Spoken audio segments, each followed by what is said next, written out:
Maddie Lee here, coming to you from Madison Square Garden, where the Thunder have just beat the Knickerbockers 127-109. It was a fantastic atmosphere here on Martin Luther King Jr. Day. Afternoon full of tributes to him, some really great music. You had the national anthem also being incorporated with "We Shall Overcome." You had a tribute to him from the New York City Gospel Choir at halftime.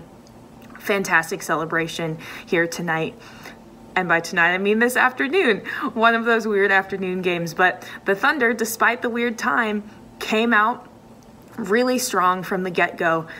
And really, their shooting was on tonight, which, you know, we don't always see. They shot over 50% both from the floor and from the three-point line, and then also over 80% from the free throw line.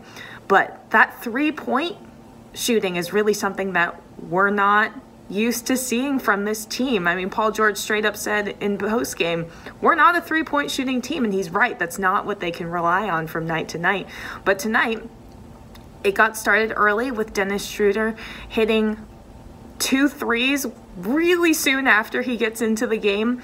And you have Terrence Ferguson also being really efficient from the three-point line. Abdul Nader comes in late in the game for a ton of garbage time minutes. He had a fantastic fourth quarter there and ends up with 16 points. But all around, Thunder super efficient. A lot of that, some of that is from getting really open looks. I mean, Dennis Schroeder's first three-pointer, he almost looked surprised at how open he was. Did a whole scan of the floor before he shot, because who would expect to not have any defender within like 10 feet of him?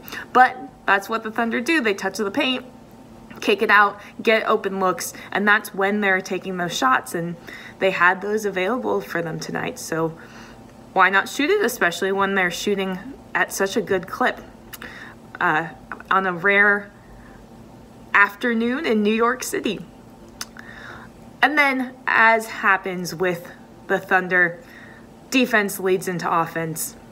And it's kind of just a blowout. You had a lot of guys resting in that fourth quarter, which can only be nice for the Thunder as they come into a back-to-back playing Portland in Oklahoma City tomorrow.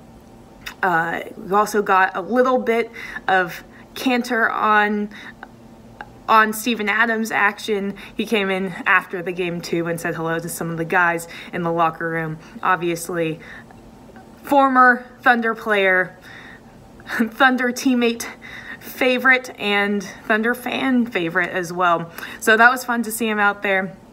And even on a night when the Knicks looked pretty outmatched.